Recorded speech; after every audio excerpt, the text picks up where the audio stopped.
Earlier today, the FBI shot and killed a Utah man while serving a warrant at his home. The Bureau says he allegedly made death threats against President Biden and other government officials. Agents were trying to arrest him just hours before President Biden arrived in the state. My colleague Peter Alexander has the details. The FBI says it happened at 6:15 this morning in nearby Provo, Utah, where they were serving an arrest warrant on suspect Craig Robertson, who they say was approximately 70 to 75 years old. There was a big boom, and then there was another one and another one. In court documents, the FBI says Robertson posted on social media, "I hear Biden is coming to Utah," and that he was cleaning the dust off his sniper rifle. This Robertson post, according to the FBI, shows a picture of his weapons along with threats ahead of the 2024 election cycle. The documents also say Robertson posted threats to kill Vice President Kamala Harris and the Democratic DA in Manhattan, Alvin Bragg, who's now prosecuting former President Trump. During surveillance in March, the FBI says it observed Robertson wearing a hat bearing the word Trump.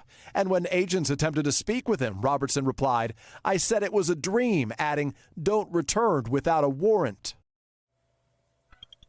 For more, I want to bring in Clint Watts. He's a West Point graduate, Army veteran, former FBI special agent, and a distinguished research fellow at the Foreign Policy Research Institute.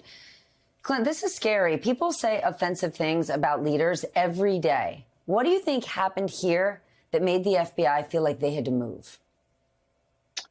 Stephanie, I think it's probably because the threats known as interstate threats in that charging document very clearly were about the target, President Biden. It also talked about Utah, and you could see that he was talking about even what weapon he was going to use, so he's very specific. At the same point, it is not unusual. I've done one of these before where somebody makes a threat on the internet. You go out and you do basically a contact visit to try and gauge how serious it is. Sounds like the gentleman, when you read that document, was not very friendly, was not warm at all to the FBI agents that were there, and that really sets off some alarm bells, I think. Oftentimes when you go out, you talk to somebody, maybe in the heat of the moment, they said something outlandish on social media, they walk it back. That was definitely not the case, it doesn't seem like. So all of these items lined up, and it's at a time where we're seeing lots of threats being put towards the judicial system, towards law enforcement officers, and towards President Biden. So I think they probably thought it was time they needed to do something, and it ended tragically today. He allegedly mentioned also wanting to kill Vice President Harris and Manhattan DA Alvin Bragg. What does that say to you about a possible motive?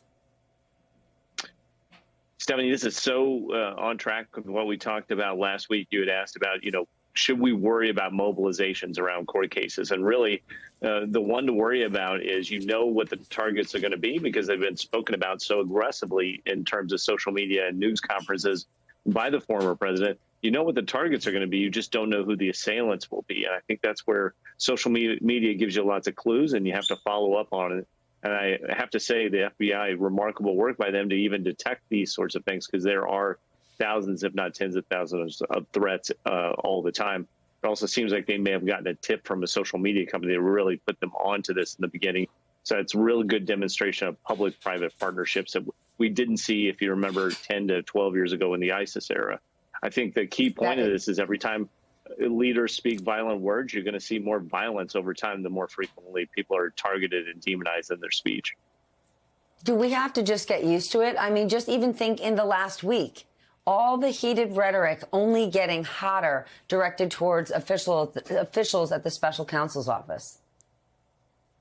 Yeah, I'm really worried, Stephanie, because the other thing that we tend to see is these comes in really a sense of contagion. You and I might be on here one night. We talk about one threat. In this case, the FBI eliminated what seems to be a very, serious threat. But what's to say that doesn't inspire one or two other people at random around the country to undertake arms or to undertake violence and try and target a public official, someone in the judicial branch, or somebody in the FBI, just based on this incident. So I think it's really important when we have elected leaders and institutional leaders that they speak in rational terms. They're not inciting violence, they're not picking targets, they're not encouraging people to mobilize. And so we'll really need to watch in the coming weeks. I always get worried when we have one of these incidents that where we see one, there's two, three, maybe four incidents similar. that could spring up just based on the motivation from what they've seen in terms of the media cycle. Political violence at this point is nearing a 50-year high. Is it happening across the political spectrum? Yes, Stephanie, and what's interesting tonight is we maybe have disrupted one here in the United States and Ecuador. There was a targeted assassination today as well. We're just seeing a spike in this sort of intimidation all the time, and I do think that people worry about what they say in the online space. It will do them harm. If you remember in the beginning of the internet and the dawn of social media, the whole idea was that people could go out, speak their mind on social media, could feel free, that they were not going to be targeted or tarnished in a way through threats of violence. And I think we're going to see more of this over the next year. And I always like to note to everybody when we talk about these threats of violence, election years are when the boil really hits in terms of the water. That's when everybody's the stakes get high. Everybody gets really excited about an election when they don't get the outcome they want.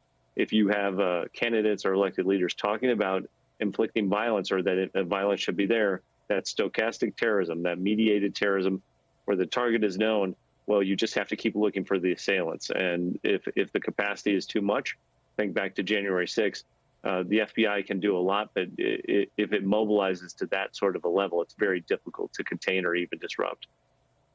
All while misinformation and disinformation is being shouted from rooftops and shot out of cannons.